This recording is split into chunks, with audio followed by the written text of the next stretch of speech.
शुभ विचार।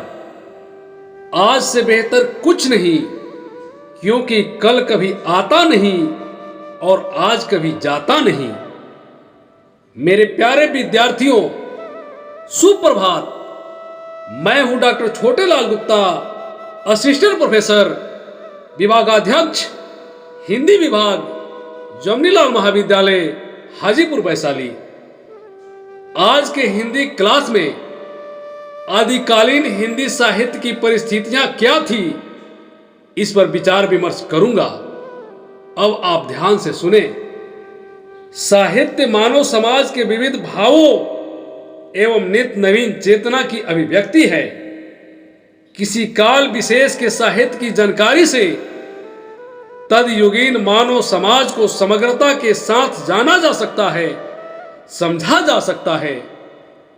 आदिकालीन साहित्य के उदय के तत्कालीन परिस्थितियां, जिसका प्रभाव आदिकालीन साहित्य पर स्पष्ट दिखता है, वे निम्नलिखित हैं। राजनीतिक परिस्थिति, धार्मिक परिस्थिति, सामाजिक परिस्थिति, साहित्यिक परिस्थिति एवं सांस्कृतिक परिस्थिति। अब एक एक करके आदिकालीन हिंदी साहित्य के उदय की विभिन्न परिस्थितियों पर चर्चा करेंगे। राजनीतिक परिस्थिति। राजनीतिक दृष्टि से यह युद्ध और अशांति का काल था। गहरवार, परमार, चौहान और चंदेल वंशों के राजपूत राजाओं ने अपने अपने स्वतंत्र राज स्थापित कर लिए थे। राजा निरंतर युद्ध की आग में जलते जलते अंततः शक्ति क्षीण हो गए थे और विदेशी आक्रांताओं का डटकर मुकाबला करने की स्थिति में नहीं रह गए थे। कभी कभी राजा अपने स्वयं के शौर्य प्रदर्शन के लिए भी आपस में युद्ध लड़ा करते थे।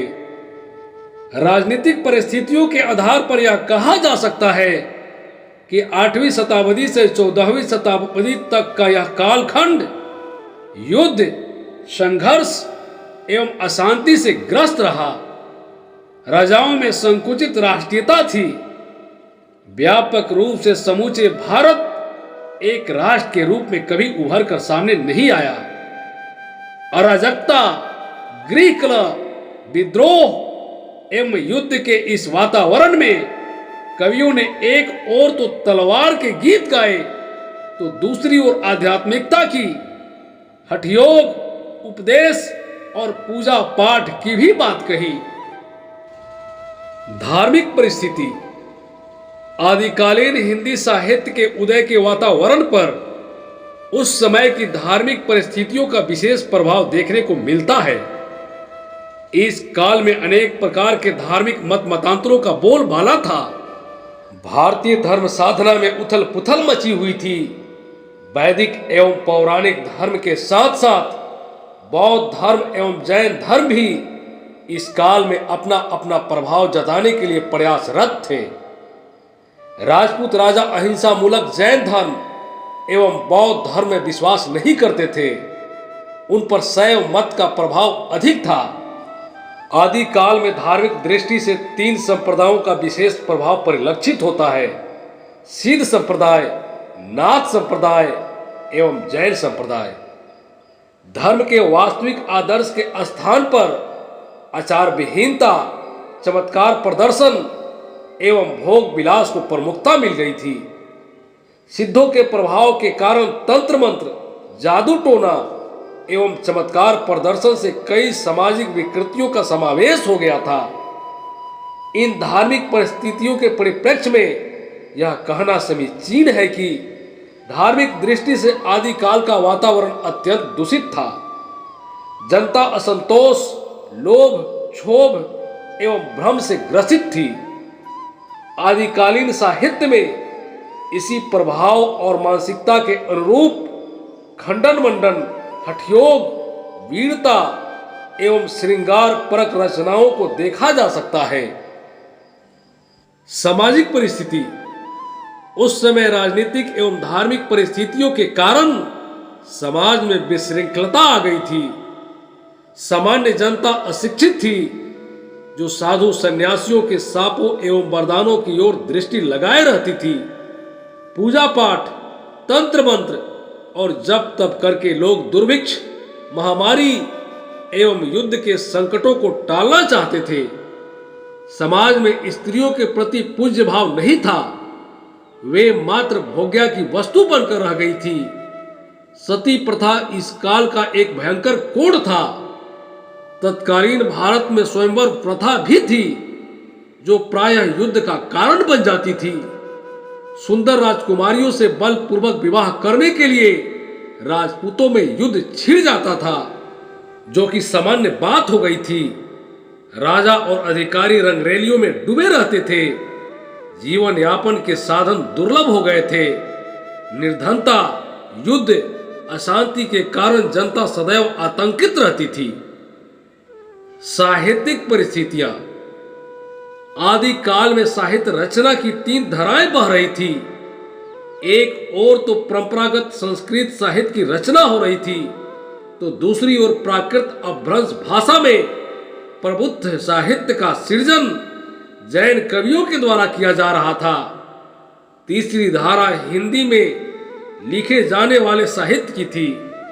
इस काल में संस्कृत साहित्य के अंतर्गत पुराणों एवं स्मृतियों पर टीकाएं लिखी गई तथा ज्योतिष एवं काव्य शास्त्र पर अनेक मौलिक ग्रंथ की रचना भी की गई।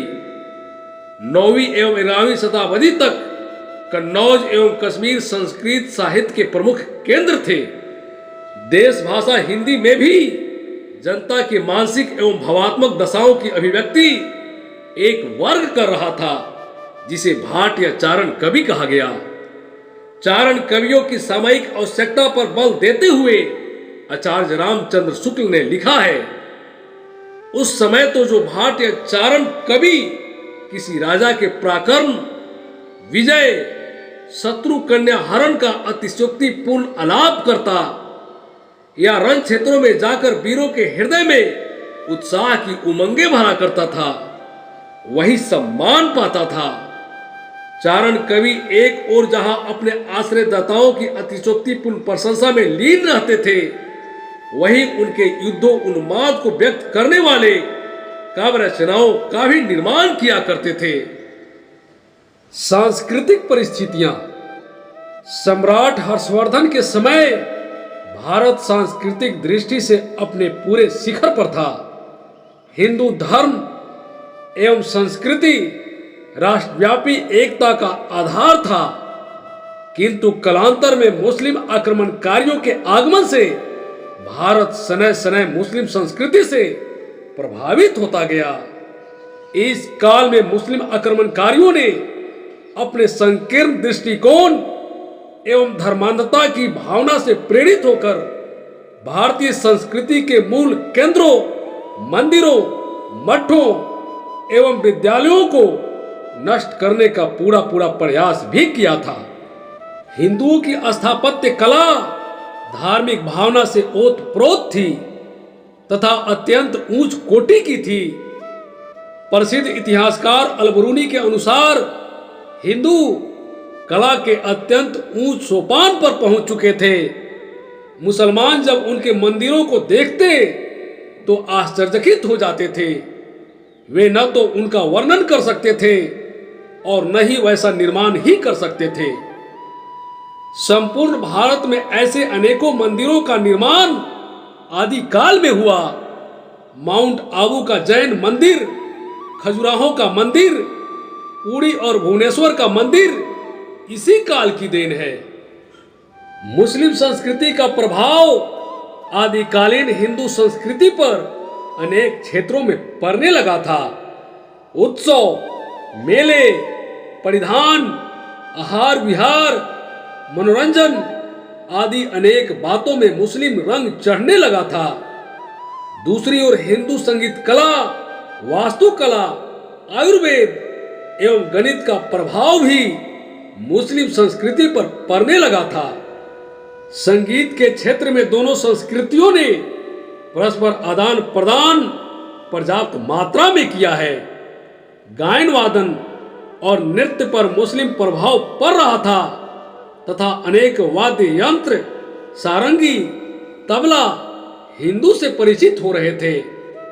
इस प्रकार आदिकालीन भारतीय संस्कृति निश्चित रूप से हास्योन्मुखी थी।